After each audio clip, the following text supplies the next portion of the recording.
Bueno, en el electro vamos a ver inclusive cuando hay una marcada hipertrofia ventricular, hay algunos signos característicos de miocardiopatía hipertrófica, por ejemplo las ondas Q de pseudonecrosis, por ejemplo aquí las podemos ver, en D2, D3, aquí por ejemplo en D2 también, ya, D2, D3, ABF, y aquí por ejemplo, aquí una onda Q, aquí otra onda Q y aquí otra onda Q, de pseudonecrosis. Más que todo se producen por la marcada, ¿cómo podría decirse? Es como, hay un crecimiento del ventrículo izquierdo, o sea, una hipertrofia marcada, hay zonas donde va a haber isquemia prolongada y eso puede llegar a traducirse en el electro como si fueran, digamos, zonas de necrosis, ¿no? Por eso dice pseudonecrosis. Vamos a encontrar también en el electro signos de hipertrofia ventricular. Cuando hay signos de hipertrofia ventricular, muchas veces la repolarización se altera y en el electro lo vamos a traducir como ondas T negativas. ¿Ya? Bueno, aquí en el electro, en D1 nada más vemos ello, aquí una onda T negativa, en lo demás aquí está norma en ABL también, ¿no? Bloqueos de rama vamos a poder encontrar, bloqueos de rama derecha también podemos ver en ellos, y también el QT puede encontrarse largo, un QT largo, más que todo por el crecimiento ventricular izquierdo. En el ecocardiograma, la característica ecocardiográfica que vamos a encontrar que lo va a diferenciar de hipertrofias secundarias va a ser la hipertrofia del septum, ¿no? Un engrosamiento del septum. Ahora, el tratamiento muchas veces es en relación a si hay o no sintomatología, ¿no? Si el paciente, por ejemplo, tiene disnea o ya hay episodios de Angor, podemos ayudarle lo que es beta bloqueadores, más que todo para preservar la diástole, ¿no? Lo que queremos muchas veces es favorecer la diástole, que haya un adecuado llenado ventricular y por ello una adecuada fracción, un adecuado gasto cardíaco. Y para ello vamos a usar beta bloqueadores, ¿no? Por su efecto cronotrópico pueden favorecer que haya un buen llenado ventricular, también podemos emplear por bloqueadores de canales de calcio, inclusive también pueden disminuir el riesgo de arritmias ventriculares, ¿no? Aunque los de primera elección siguen siendo lo que es beta bloqueadores. También en este caso, si no hay compromiso todavía de la fracción de eyección, podemos emplear lo que es el diltiazem y verapamil. ¿Ya? Mucho cuidado con el empleo del nifedipino, más que todo por su efecto vasodilatador periférico, están contraindicados en este tipo de pacientes. Bueno, en relación a causas posibles o relacionadas a enfermedades hereditarias, con hipertrofia ventricular izquierda tenemos enfermedad de Fabry, que es una enfermedad donde hay una deficiencia de alfa-galactosidasa A y asociado a hipertrofia cardíaca, ¿no? Y lo que son enfermedades de glucogenosis, por ejemplo, almacenamiento de glucógeno, puede también estar relacionado a hipertrofia cardíaca. Bueno, más que todo para recordar posibles causas de hipertrofia ventricular izquierda, ¿no? Pero no es algo que tampoco tengan que hacer hincapié. Lo importante es el tipo de disfunción, la terapia y qué signos clínicos ecocardiográficos podemos encontrar. Bueno, lo siguiente es la miocardiopatía dilatada, ¿no? La miocardiopatía dilatada va a haber un daño de las fibras miocárdicas. Muchas veces las causas de ello también está asociado a herencia autosómica dominante. Ya vimos la parte histopatológica donde va a haber una mezcla de atrofia de las fibras con hipertrofia compensatoria, con fibrosis intersticial también, que a veces también lo vamos a encontrar en miocardiopatía hipertrófica. El tipo de disfunción que va a producirse en la miocardiopatía dilatada es una disfunción de tipo sistólica. Y como les decía, inclusive estos pacientes llegan a hacer fracciones de eyección menos del 30%. Aquí, por ejemplo, ¿no? Un ventrículo izquierdo normal y aquí ya un ventrículo dilatado. Inclusive en las radiografías van a ver corazones inmensos, o sea, unas cardiomegalias. ¿Ya? Aumenta con la edad, no está asociada, y muchas veces estos pacientes fallecen más que todo por las complicaciones que puede llegar a producir la miocardiopatía, ¿no? Principalmente lo que es insuficiencia cardíaca, puede llegar a producir muerte súbita, más que todo, y si hay lo que es dilatación marcada del ventrículo izquierdo, eso puede precipitar lo que son arritmias ventriculares, puede llegar a producirse inclusive como complicación taquicardia ventricular y posterior a ello fibrilación ventricular, pero ya en estadios avanzados. La principal causa de mortalidad va a ser, ¿no?, las complicaciones propias de la insuficiencia cardíaca. Como les dije, la etiología muchas veces está asociada también a enfermedades genéticas, es de tipo autosómica dominante, en un 23% es menos frecuente asociada a infecciones. Por ejemplo, hay lo que son enfermedades virales que pueden llegar o parasitarias que pueden producir miocardiopatía dilatada. Por ejemplo, hay la enfermedad de Chagas, puede llegar a producir también miocardiopatía dilatada muchas veces, ¿no? Las dos características, alteraciones cardiológicas que produce el Chagas, uno puede ser miocardiopatías, otra es lo que son bloqueos también, ¿no? Bloqueos auriculoventriculares. Puede ser también metabólicas, ¿no? Lo que es el de beriberi, ¿no? Deficiencia de lo que es tiamina, puede producir miocardiopatías dilatadas, lo que es miocardiopatías también alcohólica, también agentes tóxicos, lo que es la driamicina, que es un quimioterápico, o doxorubicina, puede llegar a producir también, tiene gran efecto cardiotóxico y puede llegar a producir también una miocardiopatía dilatada. Ya, inclusive en la placa uno ve también una gran cardiomegalia por adriamicina, y eso lo vamos a encontrar a largo plazo, no es algo reciente. O sea, el paciente puede recibir doxorubicina o adriamicina ahora, y las manifestaciones cardíacas las vamos a ver de aquí a 6 meses. Bueno, causas, lo que decía, componente familiar, ¿no? Está asociada a antígeno DRW, DQW4 o DR4. La alcohólica, que es una de las causas más frecuentes secundarias, puede ser virales, puede ser por citomegalovirus también, lo que les decía, Chagas, toxoplasmosis también puede llegar a producir. Tirotoxicosis puede llegar a producir también miocardiopatías dilatadas, enfermedades de colagenopatías principalmente. Dentro de las colagenopatías, la esclerodermia, no recuerdo bien, la esclerodermia más que todo puede llegar a producir una miocardiopatía de tipo restrictivo, pero también creo que puede llegar a producir de tipo dilatado, porque las otras colagenopatías no llegan a producir tanto compromiso a lo que es el corazón. Distrofia muscular sí es una causa, hemocromatosis también, mucho cuidado, hay pacientes, principalmente los politransfundidos, o sea, los pacientes que tengan una enfermedad hematológica de base, que requieran de varias, lo que es politransfusiones, pueden hacer una hemosiderosis posttransfusional, y a su vez pueden manifestarse signos de miocardiopatía. También en hemocromatosis vamos a encontrar eso. Sarcoidosis, como vimos, más que todo puede llegar a producir una miocardiopatía restrictiva, pero también puede llegar a producir una miocardiopatía dilatada, pero es menos frecuente. Bueno, el mecanismo fisiopatológico más que todo es cuando hay un aumento del tamaño de la cavidad izquierda, y como se va dilatando, es un miocardio adelgazado y debilitado, va a haber una disminución de la contractibilidad, ¿no? Hay una falla de bomba, y por ello va a haber una disminución del volumen sistólico. Aquí más bien está preservado el volumen de llenado ventricular o volumen telediastólico, ¿no? Inclusive llega a incrementarse, ¿no? Como disminuye el volumen sistólico, va a haber mayor, o sea, no va a llegar a expulsar adecuadamente la sangre, y va a haber mayor residuo, y por ello incrementa el volumen diastólico. Las manifestaciones clínicas, ¿no? Podemos comenzar desde disnea, ¿no? Signos de insuficiencia cardíaca, debilidad, puede haber palpitaciones asociadas a fenómenos, puede ser extrasístoles ventriculares, inclusive cuando hay un corazón grande, está muy dilatado, puede haber lo que son formación de trombos intramurales, y eso inclusive puede ser un foco de embolismo, o sea, los trombos se van desprendiendo, y puede llegar inclusive a producir embolismo, tanto puede ser a nivel sistémico, y ese puede ser una causa de muerte súbita. Puede llegar a producir dolor torácico también, o angor también, y las arritmias, ¿no? Que puede llegar a producir. Cuando hay compromiso de aurículas, puede llegar a producir fibrilación auricular, y más temidas arritmias ventriculares como taquicardia ventricular o fibrilación ventricular. En el electrocardiograma muchas veces puede tener un electro normal, es inespecífico las alteraciones electrocardiográficas. Vamos a ver alteraciones en la repolarización, y eso lo vamos a manifestar como cambios en la onda T, vamos a ver ondas T negativas. Cuando puede haber presencia de ondas Q, cuando hay una fibrosis extensa, casi similar a las ondas Q de pseudonecrosis de la hipertrofia ventricular, podemos ver bloqueos de rama, principalmente bloqueos de rama derecha.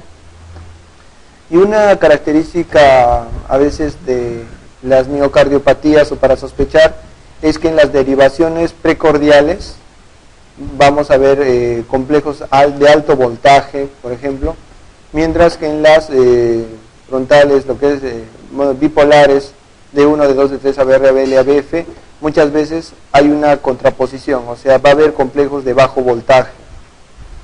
¿Eso qué significa? Es más que todo por la distribución ¿cómo se dice? El impulso o la electricidad se va a distribuir, o sea, por la miocardiopatía dilatada se va a distribuir bien en lo que son las precordiales, o se va a poder traducir mejor en las precordiales, en comparación a las bipolares, donde ahí no llega realmente el impulso y se va a ver, van a aparecer complejos de bajo voltaje o pequeño voltaje muchas veces. En la radiografía la característica es la gran cardiomegalia que puede llegar a producir. Aquí puede ver un corazón inmenso, ¿no?, en las miocardiopatías dilatadas. Y en el ecocardiograma, ¿no?, hay dilatación ventricular izquierda, el diámetro telediastólico está incrementado por un incremento del volumen telediastólico.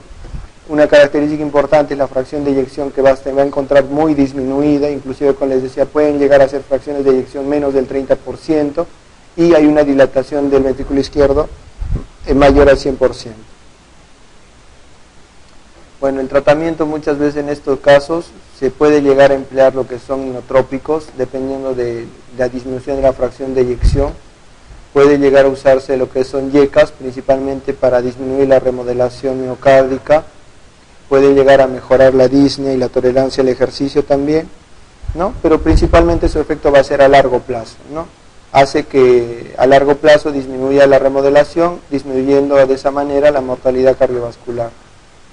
También la espironolactona se ha visto que puede llegar a tener un buen efecto. Lo que no podemos usar más bien van a ser lo que son beta bloqueadores, calcio antagonistas, por su efecto inotrópico negativo, ¿no? Si a estos pacientes le damos alguno de esos medicamentos, podemos precipitar inclusive una insuficiencia cardíaca aguda o peor, un shock cardiogénico. Bueno, el tratamiento, lo que es prevenir la insuficiencia cardíaca, en ese caso más que todo va a ser los YECAS, ¿no?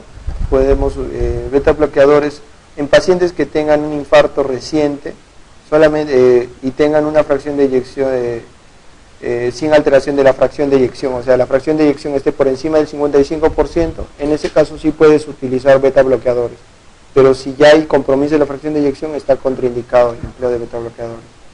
El manejo, si ya hay signos de insuficiencia cardíaca, puede darse empleo de diuréticos, inclusive podemos usar inotrópicos positivos, más bien mucho cuidado lo que es el empleo de inotrópicos negativos, ¿no? Hay que ver también riesgo-beneficio, el empleo de inotrópicos positivos, ¿no? En este caso, por ejemplo, el empleo de digitálicos, ¿no? En qué casos lo que queremos es mejorar la fracción de eyección. Y ya si hay compromiso muchas veces ya avanzado, una clase funcional 4, ver la posibilidad o no de oxigenoterapia. En relación con la cardiomiopatía dilatada, señalar el enunciado erróneo, por ejemplo. Existen formas reversibles atribuidas a déficit de algún oligoelemento. Eso es cierto, por ejemplo, lo que son el hipertiroidismo, la tirotoxicosis. Una vez que llegamos a corregir el hipertiroidismo, muchas veces la miocardiopatía puede revertirse. Otra, por ejemplo, las metabólicas, la miocardiopatía alcohólica o por deficiencia de tiamina, vitamina B6, también puede llegar a revertirse simplemente con la administración del tratamiento. Auscultación de tercer y cuarto ruido, produce disfunción ventricular diastólica, esa puede ser la errónea, ¿no? Como vimos, la dilatada, la característica principal es que produce una disfunción ventricular sistólica, ¿no? El ventrículo izquierdo es hipocinético en ecocardiografía, sí, más que todo porque es un miocardio adelgazado, debilitado, puede haber hipocinesia global inclusive en este tipo de pacientes, y como hay formación de trombos murales, frecuentemente en estos pacientes puede haber embolismo, ¿no? Lo que vimos en el tratamiento muchas veces es la valoración en qué casos puede emplearse o no lo que es anticoagulación en este tipo de pacientes. Entonces la respuesta aquí, por ejemplo, sería la C, ¿no? No hay disfunción ventricular diastólica en este tipo de pacientes, ¿no? Lo principal es que sea sistólica. Más bien puede haber tercer y cuarto ruido, eso porque va a haber un incremento de la presión de llenado ventricular, ¿no? Entonces puede haber por ello la formación del tercer ruido, más que el cuarto ruido. Bueno, también puede proceder si hay compromiso de las aurículas, ¿no? Si habría un crecimiento auricular izquierdo. Recordar más que todo eso, toda alteración de volumen, hay más que todo el cuarto ruido o compromiso de cámara de aurículas, y el tercer ruido lo vamos a encontrar en sobrecargas de volumen, ¿no? Incremento del volumen telediastólico. En la miocardiopatía dilatada, ¿cuál es el dato ecocardiográfico de mayor valor, no? La dilatación ventricular con la baja contractibilidad del mismo, la hipertrofia septal asimétrica, eso más bien es de la miocardiopatía hipertrófica, ¿ya? La hipertrofia septal. El movimiento paradójico del septo interventricular, la presencia de aneurismas ventriculares, el movimiento sistólico anterior de la válvula mitral. Lo que lo va a caracterizar ecocardiográficamente va a ser la dilatación ventricular marcada junto con una baja contractibilidad, ¿no? Que lo podemos traducir en áreas de hipocinesia global, muchas veces, y así lo informan muchas veces los ecocardiogramas, hipocinesia global con dilatación ventricular con una fracción de eyección menor al 50%. Esa sería la respuesta. Los otros más bien son para miocardiopatía hipertrófica, ¿no? La hipertrofia septal, el movimiento paradójico del septo interventricular también es de la hipertrófica. Presencia de neurismas ventriculares, eso no es de ni la hipertrófica ni la dilatada, lo vamos a ver en lo que es en pacientes con algún tipo de, como complicación del infarto. Ya, el movimiento sistólico anterior de la válvula puede ser lo que es prolapso también. Para el diagnóstico diferencial entre la miocardiopatía dilatada y miocardiopatía isquémica, el método de más valor va a ser ecocardiograma, coronariografía, enzimas cardíacas, radiografía. Muchas veces la coronariografía va a ser el método que va a diferenciar, porque en el ecocardiograma lo que va a describir es fracción de eyección disminuida, y tanto en la dilatada como en la isquémica hay fracción de eyección disminuida. Ahora, por miocardiopatía isquémica puede haber áreas de hipocinesia, pero de forma localizada, o ya asinesia también vamos a encontrar, mientras que en la dilatada puede haber zonas también de hipocinesia, pero de forma global en general puede ser más bien la dilatada. Entonces, lo que va a ayudar a diferenciar más que todo va a ser la coronariografía, ¿no? Donde en ese caso inclusive se va a ver si hay una obstrucción o hay lesión a nivel de las coronarias. Las enzimas cardíacas son inespecíficas en este caso, inclusive en las miocardiopatías dilatadas puede llegar a elevarse muchas veces. La radiografía en ambos puede haber lo que es cardiomegalia, y clínicamente, bueno, más que todo en la miocardiopatía isquémica puede haber disnea, inclusive angor, y también la dilatada podemos encontrar ello. Entonces, el método auxiliar que nos ayudaría en este caso sería la coronariografía, ¿no? Para poder diferenciar una del otro, si es que no tenemos, digamos, algún otro antecedente que nos oriente al diagnóstico. Bueno, y ya para terminar, por ejemplo, tenemos las miocardiopatías restrictivas, ¿ya? Lo que son miocardiopatías restrictivas, como vimos al inicio, producen una disfunción de tipo diastólico, más que todo es el reemplazo o el depósito de sustancias de depósito o tejido fibrótico por las fibras miocárdicas. Eso puede producir que el miocardio sea un miocardio rígido, ya que no hay una adecuada contracción, ya que no hay hay ausencia de fibras miocárdicas o están sustituidas. Es raro, generalmente las causas son secundarias asociadas a enfermedades sistémicas, ¿no? Lo que vimos, amiloidosis, sarcoidosis, colágenopatías, en este caso sí la esclerodermia también puede llegar a producir ello. Hay una restricción en el llenado ventricular, ¿no? Y puede haber preservación de la fracción de eyección en este tipo de patologías. Bueno, dentro de las restrictivas tenemos la infiltrativa, lo que vimos, lo que es amiloidosis, la de enfermedad de depósito, la hemocromatosis, y lo que es fibrosis endomiocárdica, lo que es endocarditis de Leffler. Ya dentro de las más frecuentes, las secundarias, vamos a encontrar lo que es la amiloidosis. Bueno, aquí tenemos una lista extensa de las causas de miocardiopatía restrictiva, por ejemplo, las que son no infiltrativas, enfermedades por depósito, y las que son endomiocárdicas, o sea, la fibrosis endomiocárdica.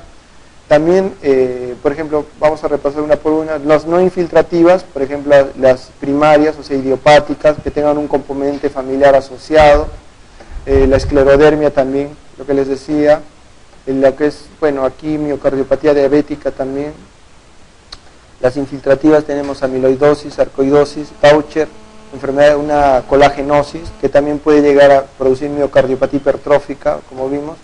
Enfermedades de depósito, la hemocromatosis, enfermedad de Fabry también, depósito de glicógeno también. Ya.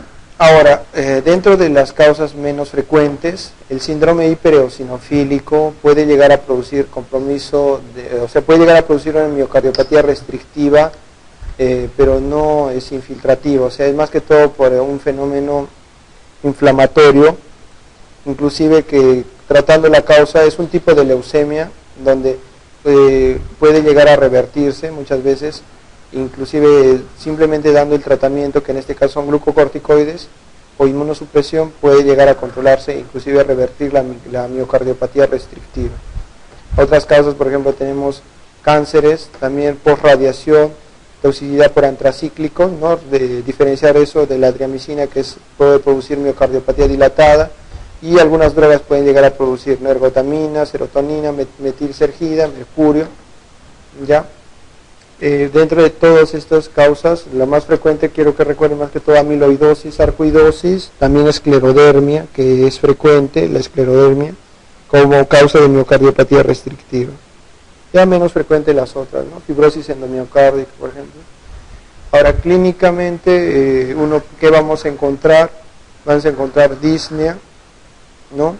Fatiga fácil, puede haber dolor torácico también, y también muchas veces, dependiendo de componentes sistémicos, o sea, asociado a la enfermedad sistémica, podemos encontrar hepatomegalia, ¿no?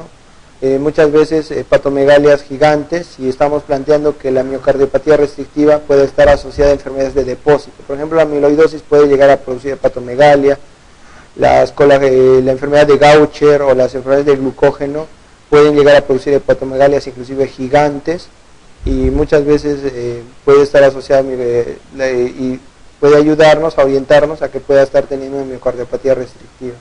El síndrome hipereosinofílico también puede llegar a producir hepatoesplenomegalia, ¿ya? Pero más que todo asociado o relacionado a su enfermedad sistémica. En sí, la miocardiopatía restrictiva no va a llegar a producir hepatomegalia, sino más que todo es por la enfermedad o las causas que puede llegar a tener las miocardiopatías restrictivas.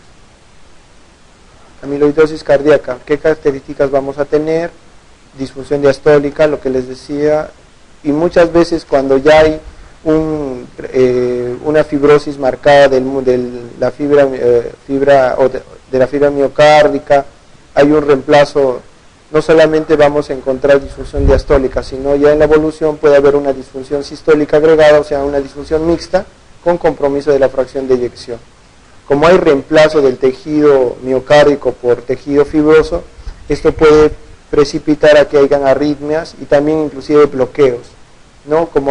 O sea, más que todo bloqueos auriculoventriculares por trastorno, o sea, porque no hay adecuada conducción.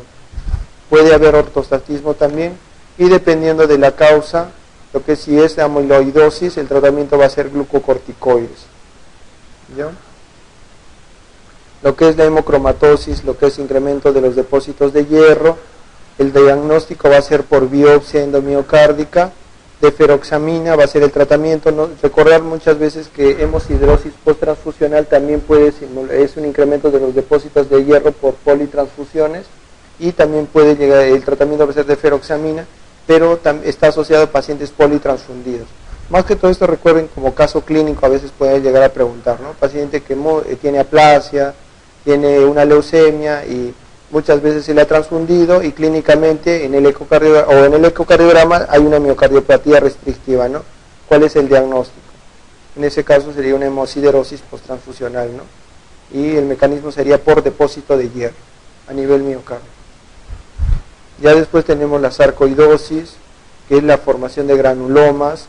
Esto puede ir reemplazando lo que es miocárdico. Una característica es que va a haber una rigidez del miocardio, y eso va a disminuir la contractibilidad, ¿no? Esto puede precipitar lo que es un trastorno de conducción y lo que es una disfunción diastólica.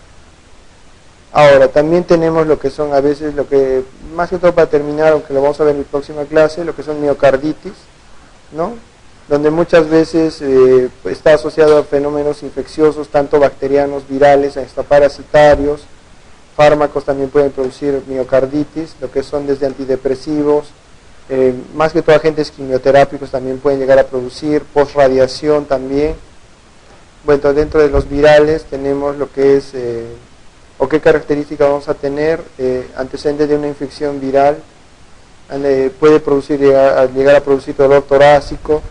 Las alteraciones electrocardiográficas de lo que son miocarditis, puede haber inclusive elevación del segmento ST, puede inclusive simular una isquemia, puede haber también arritmias, signos de insuficiencia cardíaca aguda, inclusive puede haber enzimas cardíacas positivas, hasta la troponina puede hacerse positiva en la miocarditis. Otra, por ejemplo, la carditis de Lyme, que es producida por una espiroqueta, transmitida por una garrapata, puede llegar a producir trastornos en la conducción, inclusive bloqueos auriculoventriculares, y simplemente el tratamiento va a ser ceftriaxona amoxicilina. O sea, simplemente para terminar lo que es el tema de miocardiopatías, tenemos las bacterianas, por ejemplo, lo que son complicaciones de la endocarditis infecciosa, vamos a ver signos de insuficiencia cardíaca y el manejo va a ser como una endocarditis, ¿no? El tratamiento va a ser antibiótico. Ahora, la enfermedad de Chagas, que es una causa de miocardiopatía dilatada secundaria, no la vemos tanto aquí, pero en otras zonas hay zonas endémicas de Chagas. El agente va a ser Trypanosoma cruzi, ¿no? Es una enfermedad parasitaria transmitida por un vector, ¿no? El Triatoma infestans. Puede muchas veces ser de forma asintomática, ¿no? Hay dos fases, lo que es la inoculación o el Chagas, y ya las complicaciones a largo plazo o Chagas crónico, tenemos lo que es la miocardiopatía dilatada, el megaesófago o megacolon que puede llegar a producir, ¿no? Bueno, ya para terminar las preguntas de miocarditis o miocardiopatías, perdón. Por ejemplo, las siguientes enfermedades no es causa de miocardiopatía restrictiva. Más que todo, como les decía, en lo que es dilatada hipertrófica, recordar la fisiopatología, cuál produce disfunción diastólica, cuál sistólica, el manejo que se le debe dar a cada una, los signos sintomatología. No hay que recordar tanto las causas porque más que todo son de herencia autosómica dominante o son de tipo genético, mientras que en las miocardiopatías restrictivas lo que más llegan a preguntar son las causas. O sea, hay que tener en claro cuáles producen miocardiopatía restrictiva, cuáles no. Por ejemplo, amiloidosis es una causa de miocardiopatía restrictiva, fibrosis endomiocárdica también, sarcoidosis también, enfermedad de Leffler también, ¿no? Pero lo que es beriberi más que todo va a producir una miocardiopatía dilatada, ¿no? Es una deficiencia por una vitamina por tema. Entonces aquí la respuesta sería la D, ¿no? Todo lo demás puede llegar a producir miocardiopatía restrictiva. Más que todo recuerden eso, lo que si viene lo que es pregunta sobre miocardiopatía. Y bueno, ya para terminar la última pregunta, por ejemplo en relación a lo que es cardiomiopatías, por ejemplo, ¿cuál es? Glucogenosis es enfermedad de Gaucher, ¿no? Vimos, puede producir más que todo enfermedades restrictivas, miocardiopatías restrictivas. Sarcoidosis también restrictiva, aunque menos frecuente, puede también producir dilatada, ¿no? Ataxia de Friedreich puede llegar, está correlacionada con miocardiopatía hipertrófica, ¿no? Es la displasia